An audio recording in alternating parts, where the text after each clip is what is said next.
Blog Talk Radio. Thank you for joining the Two Guys in a Bible radio broadcast. On behalf of Dunn Preston and myself, we'd like to say have a very pleasant day and may God bless. Until next time, we'll see you on Fulfill Radio, a voice you can trust.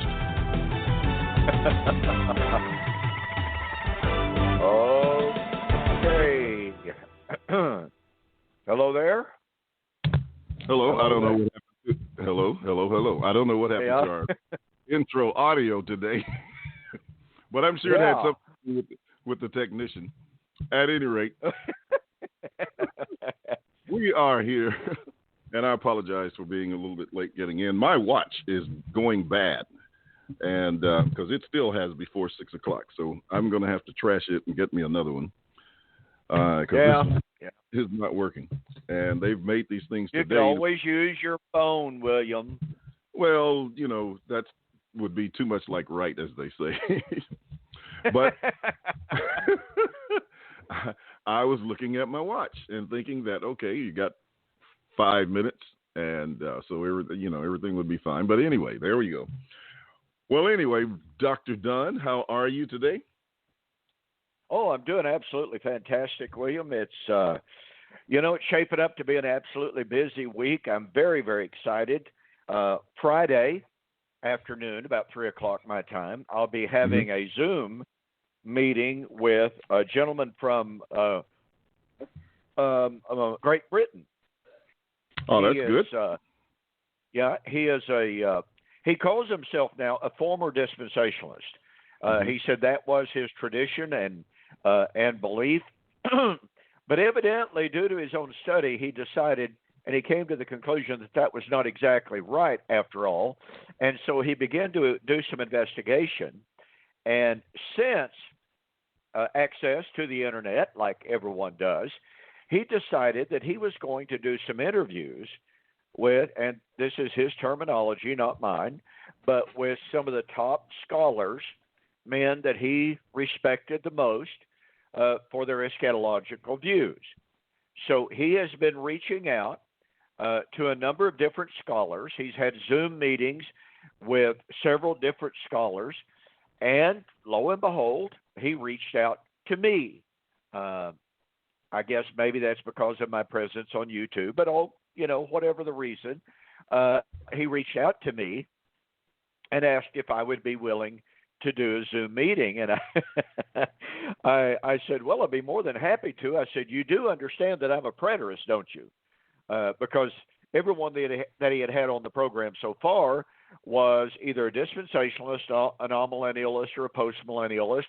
In other words, they were all futurists. Mm-hmm. And so I reminded him, I said, now, I want you to be aware that I am definitely a preterist.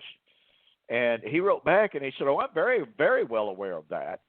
And he said, in many ways, I would say that I lean right at this present time, I lean toward the preterist view more than I do any other view. And so that's been in the works now for a month and a half, maybe 2 months. And so we've got that scheduled for this Friday. And then that group of believers in Indonesia that you've already had one or two Zoom meetings with, I don't know exactly how many, but they're led by that, 3 different meetings, but they're led by that Paul Maxim gentleman. Yes. Pardon me. I will be having a Zoom meeting with them on Saturday evening, beginning at 9 o'clock my time. And they originally wanted me to do it for 4 straight hours. And my allergies are such right now that there's simply no way in the world that I could do that for 4 hours. My voice would never endure. So anyway, I'll be doing a 2-hour meeting, Zoom meeting with them. And that's a direct result of your good work that you have already laid the groundwork for that. And so I'm very, very excited about those 2 opportunities that have presented themselves that I'll be able to participate in this upcoming weekend. So, yeah, pretty cool stuff. Yeah, you'll enjoy working with them. They are a very good group. and they ask lots of questions. So, be prepared either to stay, another hour after you finish, or do a 1 hour presentation and let them ask questions. But either way, I mean, it's going to be great. But like I said, they're a great group to work with. And yeah, I knew that you had, like I said, I knew that you had already met with them once, if not twice. I wasn't aware that you had been with them for 3 times. So it's no wonder that they have a pretty good grasp of what to discuss and what is of interest to them, and what have you. So I would imagine, given your 3 experiences with them, that's going to make my job with them a whole lot easier. I doubt that I'm going to have to cover a whole lot of the tough stuff. You've probably already done that. No. Nonetheless, I'm very excited about it. It just goes to what we have discussed so very often on this program about how, pardon me, the doors of opportunity in different places around the world are just opening up in ways that are truly, truly unprecedented for the preterist movement. And it gets back to that idea that those who decry the movement and those who criticize us and those who claim that the preterist movement is not growing just simply literally have no clue in this world of what they're talking about. And like I said, it really, really is an exciting time to be alive. Oh, yes. And, another thing that's exciting to me is seeing now the videos, brand new video producers who are in their various countries, and they are now publishing videos in their language, which means even more people are going to have access to it. So that's like another phase of the work, coming to fruition, where you have people, presenting it in their language. I've been engaged over the past, I think, week or 2, maybe just a little over a week, in a written discussion, informal, but nevertheless the same. And people are very interested in the discussion. It's taking place on WhatsApp on Solomon's platform. But and those are people in Ghana for the most part, and maybe some other places. But one guy had already contacted me and said, look, I want you to tutor me. So it was another young fellow who contacted me as a result of that discussion and wanted to do so. We're not done yet. He can't respond until the weekend, where we're supposed to start cross-examination and then have him present his affirmatives. But it's been really, really bizarre looking at the things. Well, so far, we've got 2 ages of Moses, 2 last days, 2 Christian ages, one with a set of last days, one that's eternal. And this guy is just claiming that he is teaching sound doctrine. So it's been rather interesting to see him. And these are positions that he didn't hold coming into the discussion. He developed them, along the way. Well, William, that gets back to what you and I have said on many, many occasions. It has happened to us in formal debate. It's happened to us in this kind of exchange that you are engaged in right now, in which people that had never made these arguments, they've never heard these arguments, they've never read the arguments, they're literally making stuff up as they go along. In some of the Facebook exchanges that I've had over the last couple of weeks, I've told this one young man, I said, you're making this stuff up as you go along. This is brand new stuff. And of course he denies that, but I don't care if he denies it or not. The fact is, he's literally been making stuff up as he goes along, stuff that you can't find written anywhere. It's not in the church history. It's not in the creeds. But hey, because he's trying to refute covenant eschatology, This is now the certified truth of God's Word. And it's if it were not so serious, it would truly be hilarious to see. I mean, it's like you're saying. Now you've got 2 Christian ages, 2 Mosaic ages, 2 last days periods. Well, goodness gracious. I mean, where do people come up with this stuff? Well, they come up with it, as I have said, argumentum ad desperatum. They come up with it as arguments of desperation because it's all that it is. It's not arguments from exegesis. It's not arguments from solid hermeneutic or logic. It is, I've got to give some kind of response to this William Bell guy because he's got me nailed to the wall, and I got to find some way to escape. That's all the world it is.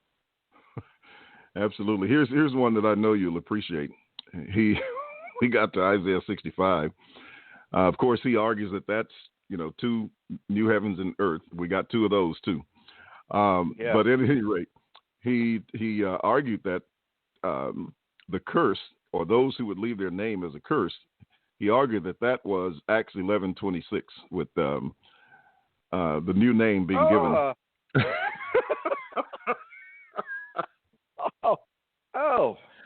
Oh, wow. It was, yeah. And I don't even know whether the name. Still, yeah. Go ahead.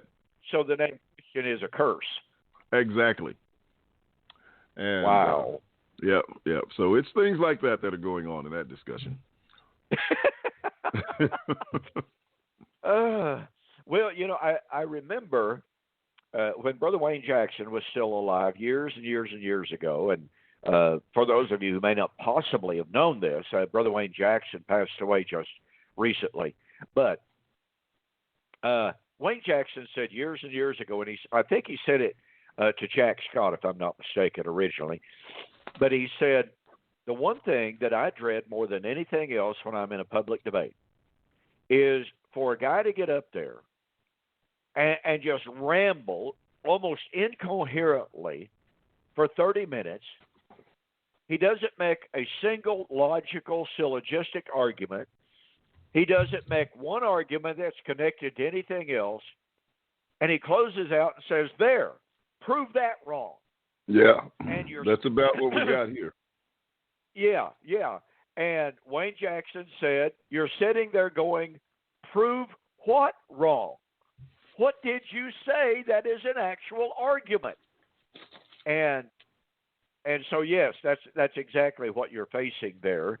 You're facing someone that cannot answer regular, they can't even defend what they have believed up to the point of your discussion. And so they literally invent a new theology.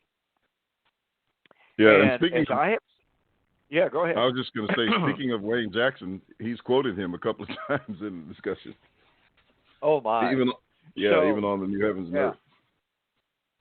Well, Wayne Jackson did take a view similar to what you said this guy was teaching, and that is 2 new heavens and new earth. Exactly. He took the position that it was initially fulfilled in AD 70, but it pointed forward to the final new heaven and new earth. That was Wayne Jackson's position. Yes. It's right in his book. So at least this fellow didn't invent it. No.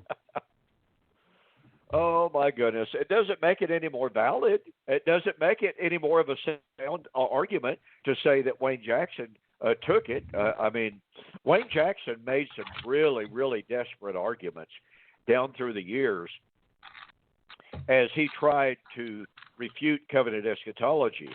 You know as well as I do that his little book, the 80-70 Theory, is one of, it's not the worst, but it's certainly one of the worst attempts to refute covenant eschatology that's ever been written. I mean, it is absolutely atrocious. And for those who knew Wayne Jackson, for those who were familiar with his style of debating, for those who knew his logical acumen normally, and, Wayne Jackson, when he was debating atheists, for instance, was a brilliant logician. He did some really, really fine work in Christian apologetics and in debating against atheists. And yet, if you're familiar with his writings in that field, and then you come back and you read his arguments in his book against covenant eschatology, you literally found yourself going, wait a minute. What in the world happened to the Wayne Jackson who debated this atheist or that dispensationalist or this person or that person? What happened to that guy? And so it's just literally amazing to see the abandonment of logic in some of the enemies of covenant eschatology. It really is. So I know that's got to be frustrating to you to deal with that young man there who is who is following the lead of Wayne Jackson and inventing new doctrines. But hey, there's a way to get around it, and it's called the truth. You just carry on and just demand the proof for this new theology that is being developed there right before your very eyes. And it will work out. I have full confidence. So, ladies and gentlemen, last week, William wasn't able to join us at the beginning of the program. He said he was going to do his best to join us after a few moments. Well, in my typical technologically challenged manner, I didn't see that William was online. And so I sat here and I talked and I talked and I talked. And all the while, William was sitting there listening. Now, mind you, he didn't send me a text on my phone to say, hey, dummy, hello, I'm here. He just sat there and listened. I don't know. You may want to double check that. See if I sent you a message. I can't recall, but it's okay. And I wasn't there from the very beginning, but I think I got on about 20 minutes after, something like that. Well, that's all right. That's all right. So I think it only apropos that we call this show tonight the William Bell Program, the one guy in the Bible. In last week's program, I set forth the idea, and if you joined the program from about 20 minutes onward, William, you probably heard me say that I was almost at the point in regard to a lot, not all of it, but in regard to a lot of Ezekiel 40 to 47, that I've just come to the conclusion that there's an awful lot of it that simply cannot be referred to as Messianic. And I shared those reasons. Now, when we get into chapter 47, I think we are forced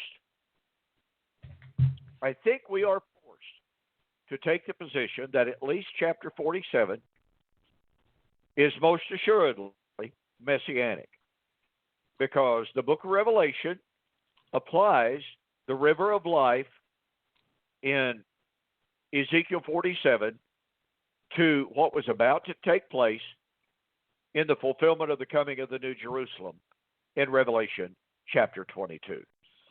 So as William and I have discussed on this program, there seems to be an admixture, as it were, of Messianic and non-Messianic applications in these chapters. William, do you think that is a fair assessment? I think so. I haven't delved into the subject, as I mentioned to you before, as deeply as you have, but there are certainly, some issues that you've brought out that definitely make me go back and say, I need to really look at this very carefully. There are some things that just won't add up, and particularly as you've been developing on the theme of circumcision. Yeah, that to me just doesn't, that does not permit a Messianic Christian age application in any way, shape, form, or fashion. I mean, it just simply doesn't.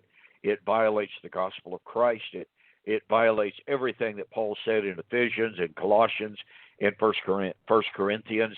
So there's simply no way to say that a literal application of Ezekiel chapter 44 is applicable to the Christian age. And there are other elements that are therein, for instance, concerning the priesthood, the Zadokite and the Levitical priesthood. That, as I tried to develop last week, that forbids taking those verses in a literalistic manner in application to the Christian age.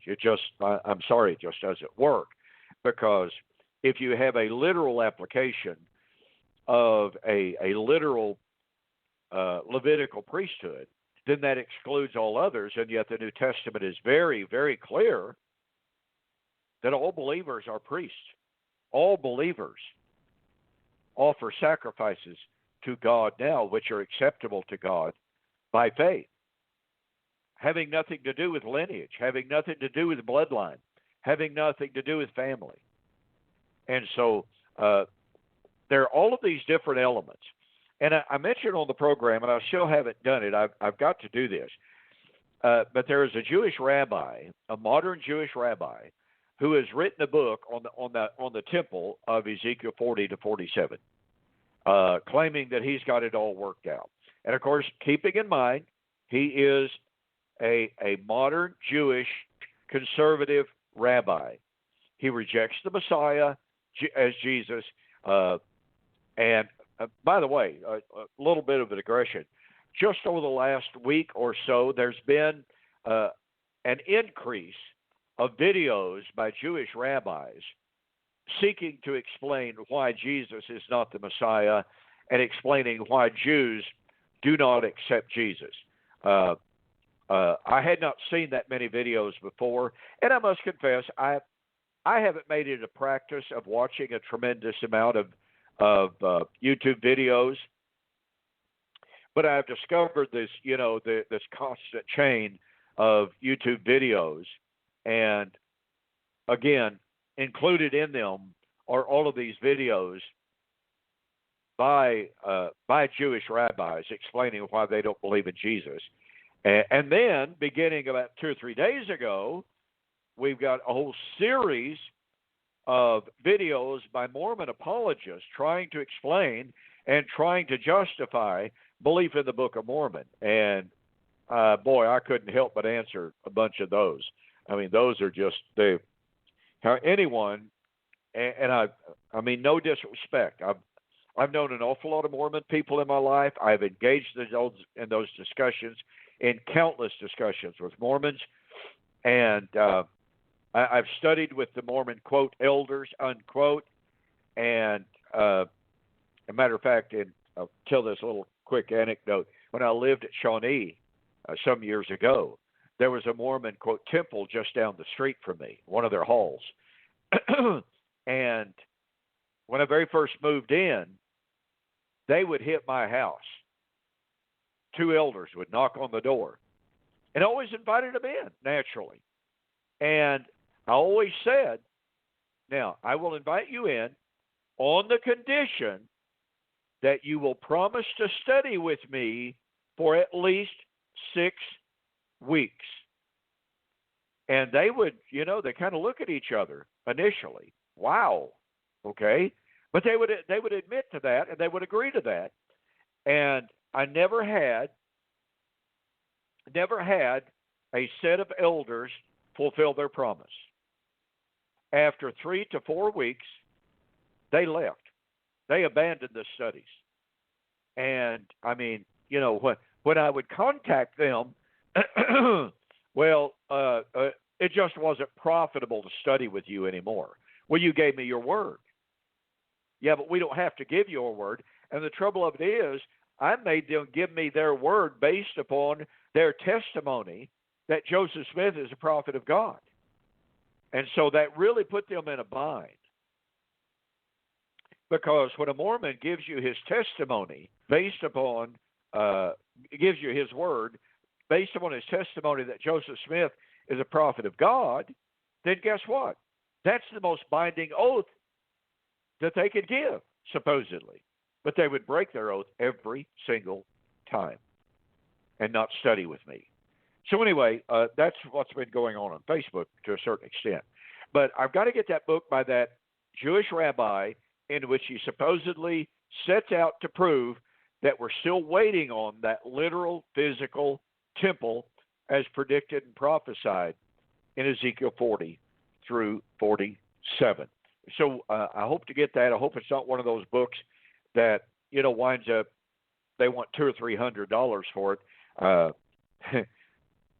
And I'm kind of rambling here. I hope it doesn't seem that way, but I'm doing research for this book that I'm currently doing on circumcision in the new creation, and I stumbled onto some quotations from a biblical scholar by the name of David Powell that I absolutely love his writings.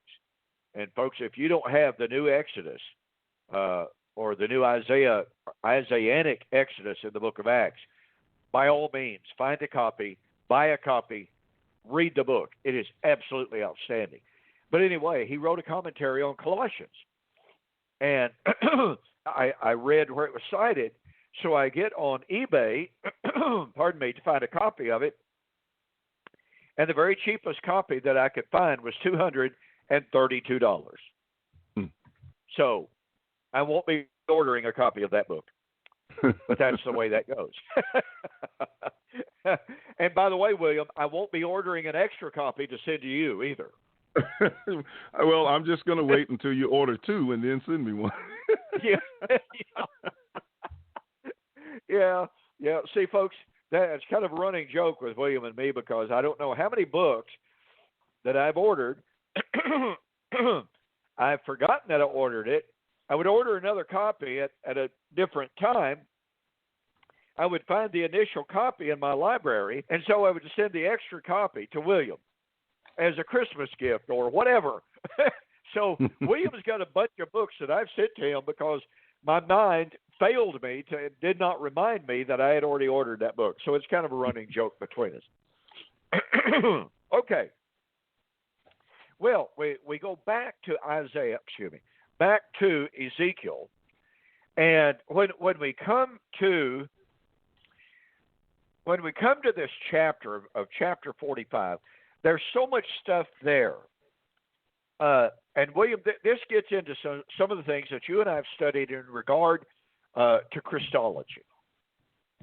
And this is really, really fascinating stuff. I'm going to begin reading in Ezekiel 44, verse 16. Now he's talking about the priest. And it says, they shall enter my sanctuary, and they shall come near my table to minister to me, and they shall keep my charge. And it shall be, whenever they enter the gates of the inner court, that they shall put on the linen garments. No wool shall come upon them while they minister within the gates of the inner court or within the house. They shall have linen turbans on their heads, linen trousers on their bodies. They shall not clothe themselves with anything that causes sweat. When they go out to the outer court, to the people, they shall take off their garments in which they have ministered, leave them in the holy chambers, and put on other garments, and in their holy garments they shall not sanctify the people. You know, folks, what we have here is we have some laws here that go back to the book of Exodus and how the priest should be ordained or dressed, to use that term, in their ministerial functions.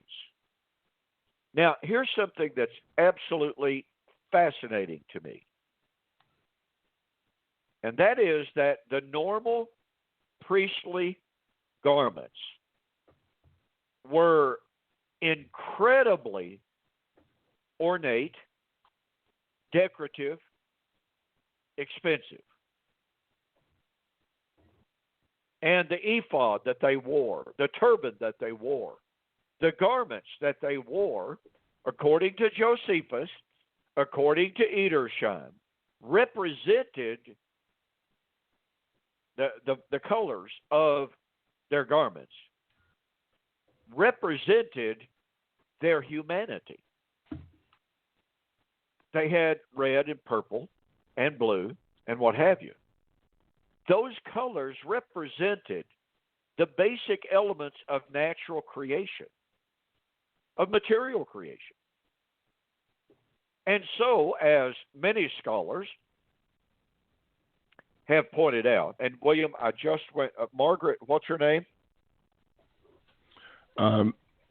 Sanger?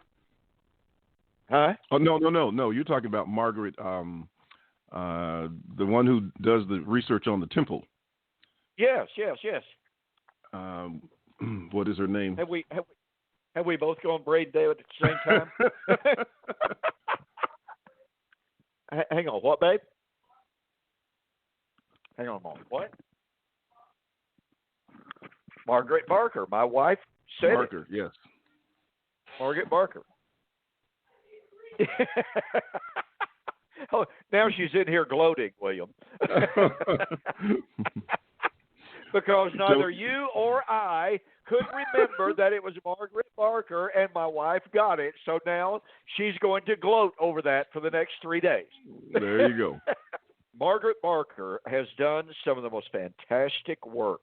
She is recognized as one of the top scholars in the world, ladies and gentlemen, on the meaning of the temple, the meaning of the utensils, the meaning of the furniture, the meaning of the garments of the priests. I mean, she is widely recognized as one of the top authorities in the world on the significance, the typology, the meaning of all of those things. And she points out that the priest's normal garments, the garments that he wore on normal occasions as he was in the temple, represented his humanity. And yet here in Ezekiel, as well as in Exodus and Leviticus, we are told that when the high priest went into the most holy place, what did he do with those glorious garments of red and purple and gold and blue, all of the colors that represented material creation, represented his humanity? What did he do? He put off those garments. William, you and I have discussed this an awful lot. Mm-hmm. What do you suppose the typological significance of that is? Share some thoughts with us. All right. Well, if you consider that you have the high priest going in, as you say, and serving in the earthly tabernacle with those earthly garments. And yet when he goes into the most holy place, he sheds them and he puts on the white garments, or almost transparent, translucent, whichever is the correct term. But nevertheless, and then he became not as man, but as God. And so the significance of that would be, from my studies and our conversations, et cetera, and your studies as well, is that this is the time of transformation when Christ has left the old covenant world, where he was born of a woman, born according to the flesh, both in terms of his lineage and but also in terms of the human nature. And then he puts that off as he enters into the most holy place, and thus no longer to be regarded according to the flesh, as 2 Corinthians 5:16 says, though we have known Christ after the flesh, yet henceforth know we him after the flesh no more. And that's the same context. Now, I certainly believe that a part of that has to do with the fact that, being born into that covenant of flesh, which is not necessarily bodily substance. 1 Peter 3:18 tells us that very clearly, that he was put to death in the flesh but made alive in the spirit. But at the same time, flesh and blood cannot inherit the kingdom of God. And so when we're talking about entering into heaven or the most holy place, I think we have the same concept or the same idea. But either of those would satisfy the case that one is considered the earthly and the other is considered the spiritual or the heavenly. And that represents the transformation that Christ made. Yeah, those are great thoughts, and like you said, we have had many conversations on this before because of the beauty of the imagery and the significance of the imagery. William and I have both been called heretics, false teachers, blah blah blah, because we take the position that Christ put off his literal flesh and blood body when he went into heaven. He did not enter into heaven itself in a flesh, blood, and bone body. And I found it remarkable, William, down through the years. I guess you could say that I found this remarkable before I ever became a preterist, to be honest about it. That when I very first heard the idea that Christ went to heaven in a flesh, blood, and bone body, I was like, what? And I will never, ever forget when I was a junior and senior in high school. My mother used to make sure that I had some place to preach every Sunday, and I wound up preaching in just about every small Church of Christ congregation in Northwest Arkansas when I was a junior and senior, and even going back when I was a sophomore. Mm-hmm. As soon as I could drive, to be honest about it. My mother was very, very intent on getting me some experience in preaching, I can assure you.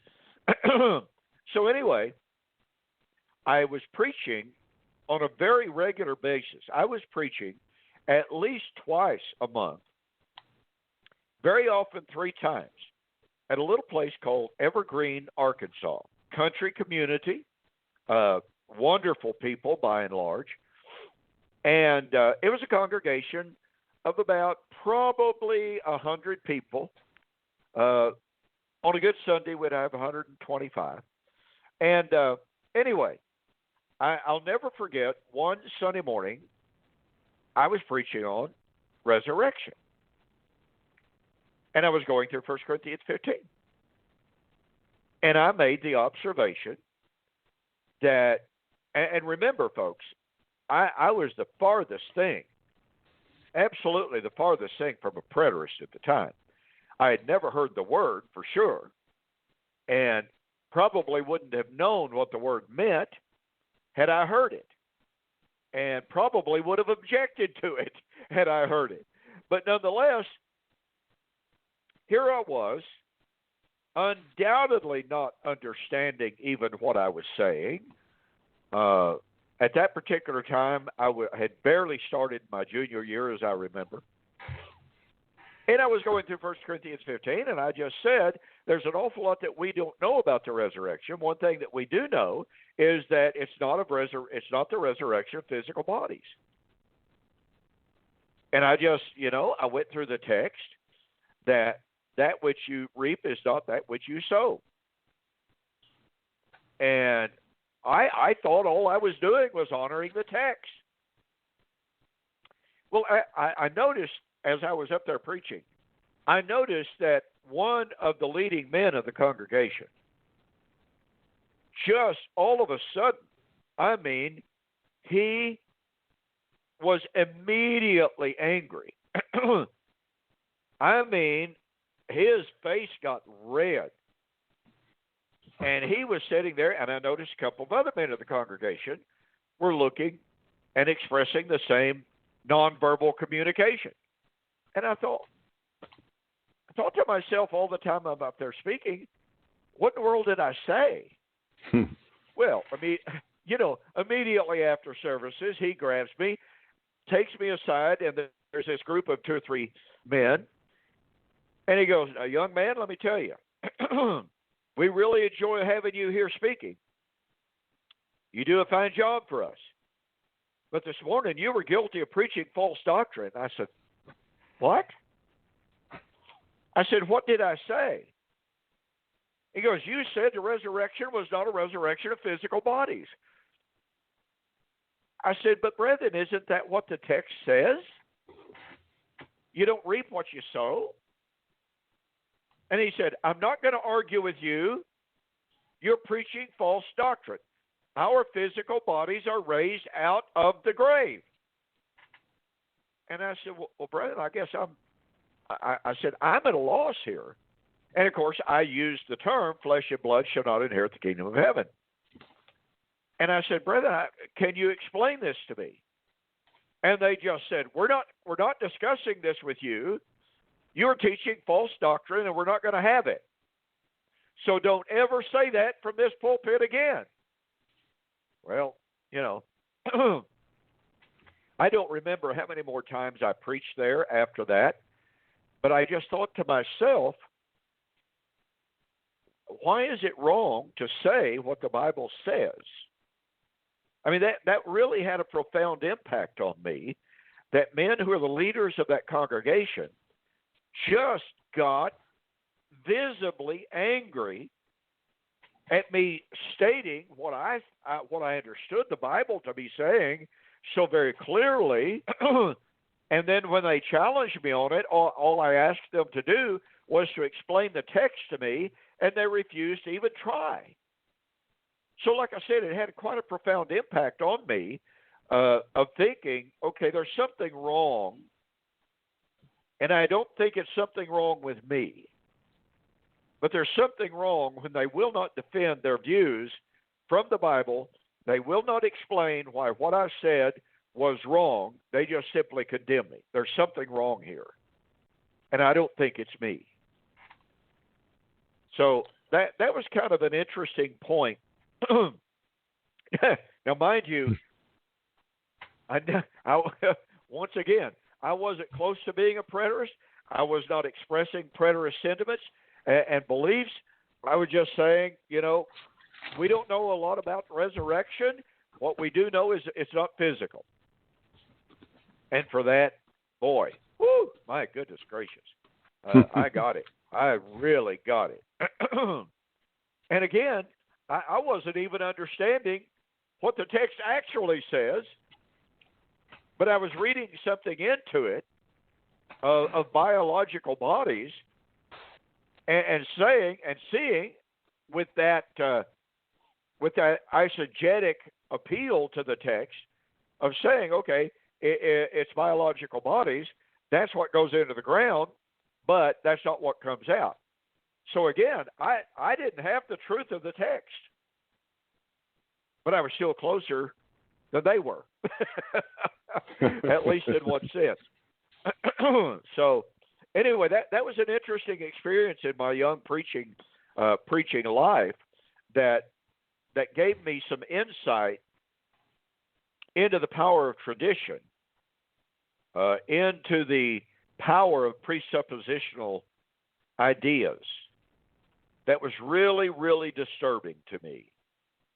And it caused me, the interesting thing about it was, I came away from that experience more determined than ever to honor the text as I understood it. I was not going to allow them to intimidate me when, as I thought at the time, when I was just sure that I had the text on my side.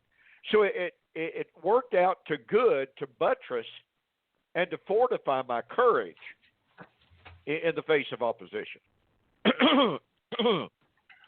Well, I mean, definitely so. And I think that is the whole point of this issue, to make sure that, you set forth the truth on it, declare that plainly, and that's going to, hopefully that will change the minds of some. But, as you have had these discussions in the past, some of them accept, but rarely does that happen in a discussion like that. At least you get the opportunity to make a change in the minds of the people.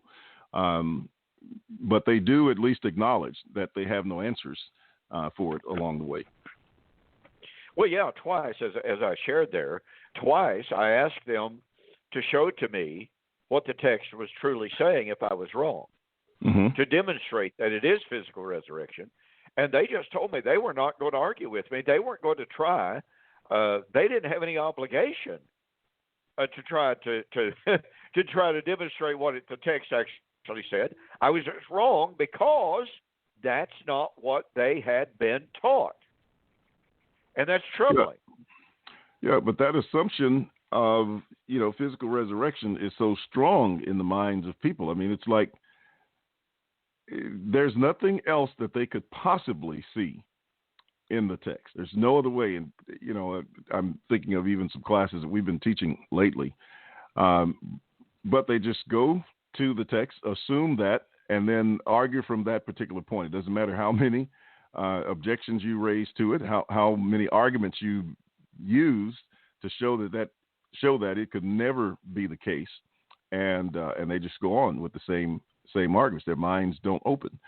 But when sometimes you methodically make a particular point, they will acknowledge that point, but they can't connect the dots, or they don't connect the dots between the point that they acknowledge and the gap that's between what their what their traditions and what their beliefs are. Yeah, you make a point there that is extremely valid, and I'll share an anecdote here. I was in a conversation with a group of elders some years ago. One of the elders had gone to what was then called Oklahoma Christian College and had sat down with Stafford North, who was the head of the Bible department at one time, in order to get some ammunition to supposedly refute me on Matthew 24 and the Olivet Discourse. And so we were in this elders meeting, and he had his list of questions that Stafford North had given him, and he would ask me a question, and I would answer it directly from the text. And I'm not trying to be demeaning to the gentleman, but he literally did not grasp the force of the answers that I was giving. They were so far above his head. And he would go, when I would answer the question, there were two or three of the other elders who were well read enough to know that the answers that I was giving were biblical. And this one elder, and it was obvious he had told the rest of them, just sit back, let me handle this, I'm going to put Preston in his place. That's the body language that he manifested. Well, so he would ask a question given to him by Brother North. I would answer it with the text, and these other two or three elders, you could tell that they were going, oh, wow, oh, wow, oh, wow. But this one elder literally did not know that the answer that I had given was refuting Stafford North's question and the point of the question. Well, after he asked me a series of questions and I had answered them, I then turned around and I said, now I think it's my turn to ask some questions. Well, he didn't like that at all. But these other couple of men in there said, well, that's only fair. Go ahead and ask. So I directed my questions to this elder. And I just asked him questions directly from the text. And without thinking, without realizing what he was doing, he was giving me the proper biblical answers. And after this went on for a little while, and this goes to what you were saying a moment ago, William, that sometimes men can give the right answers, but they're not connecting the dots of the answers that they're giving, of what they're seeing with the issues that are at stake. They're willing to answer the questions from the text, not realizing that they're destroying their own doctrine. That's what was happening here. After this went on for a good little while, he answered 2 or 3 questions in a row, and I'm sitting there thinking, he doesn't have a clue what he has just done. Finally, one of the other elders that was sitting directly next to him reached over, took him by the arm, grabbed his arm, and I won't call his name, but he called his name and said, I tell you what, I'll call him John for easy reference. John, you're agreeing with everything that Don has said. You're answering the questions exactly like Don does and like Don believes. And this elder goes, what? What? What did I say? And I said, again, I'll call him John. I said, John, you answered every question that I have asked you in exactly the right way and exactly the way that I teach it. And yet you're calling me a false teacher. And he goes, what did I say? What did I say? And this other elder sitting by him once again grabbed his arm and said, John, you just need to be quiet. You're not helping yourself. And so he did. He just shut completely up. But that was a classic example, William, of what you were just saying. Here was a man that didn't know enough about Scripture to connect the dots. He didn't know enough about Scripture, context, argumentation, and logic to know that the questions that he was being asked were leading him to the truth, and he certainly did not know enough about the Scripture to realize that the answers that he was giving were refuting his own attempt to refute me. And I came away from that exchange, and I've got to tell you, there were a couple of the elders in there that were just shaking their head at how badly this one elder had embarrassed himself without even really knowing it. He had completely and totally embarrassed himself and did not understand it until the one elder just told him, said, John, it's probably best that you not talk anymore. Yep, that happens. It's happening even in the discussion I'm having when we were discussing a particular point. And I gave maybe 2 or 3 of the consequences that he was going to wind up with, similar to what I said before. And Don, his response was, exactly. That's exactly what I believe. And he was agreeing to the consequences. It looks like we've lost Don there. He just disappeared, got disconnected. But nevertheless, maybe he'll sign back in before we get off. We just have a few more minutes. But as I was saying to him, I understand exactly what he's saying, because there are those who will, and this is what we call allowing them to debate themselves, because once they've acknowledged your premise, they agree to the point that you're making, but the agreement to the point means that they can't consistently hold to their own point. And when they use the point that we made in the discussion, the truth from the Scripture that contradicts their position, and then they try to argue against your position, they're actually using the truth to refute themselves. And as Don was saying, they don't even know that is taking place. So it happens often in these discussions where men are not familiar with the territory that they're debating or a particular argument that has been presented. I'm thinking of even the discussion that I'm having where we were talking about two covenants, being in existence. I don't think the guy had ever really, maybe, I don't know. It's hard to tell when people make arguments like that he had even considered Galatians 4:21-31. But yet when it's pointed out, then he comes back and admits, yes, there are two covenants. Okay, well, now that we got two, when do they end? So he's got the end of one and he has the end of the other, but the last days ended at the cross, but then they continue after the cross, etc. So it's those kind of things that occur in these discussions, and that's what Dunn was talking about when you're talking about, resurrection and, statements about the body and what kind of body is being raised, etc. And when you present, proof that it just could not possibly be a physical body, it just goes right over their heads. It's like they never actually heard it. They never actually considered it, and continue to argue what they have argued. And then they, and then after they do, they will basically just almost point of boasting that they have refuted you.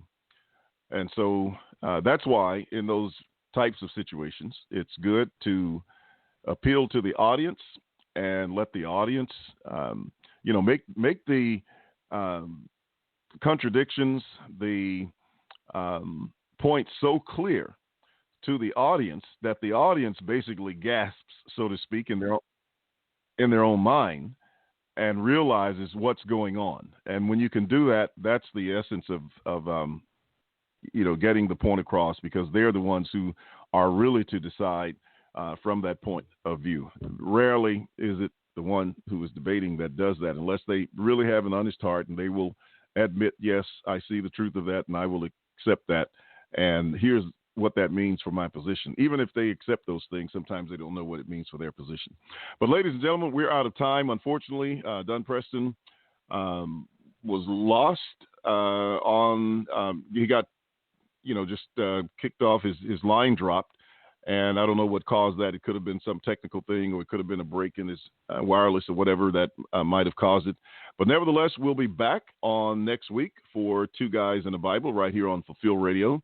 Tune in. I'm William Bell, and with Dunn Preston saying have a very pleasant evening, and let's look and see what happens on tomorrow with this new administration that is supposed to be installed. And I hope and pray that everything will turn out the way that it should. I can't say any more than that, and just asking that we all are in prayer about the move forward. So with that, we're going to say good night, and God bless you all. Thank you for joining the Two Guys in a Bible radio broadcast. On behalf of Dunn Preston and myself, we'd like to say have a very pleasant day, and may God bless. Until next time, we'll see you on Fulfill Radio, a voice you can trust.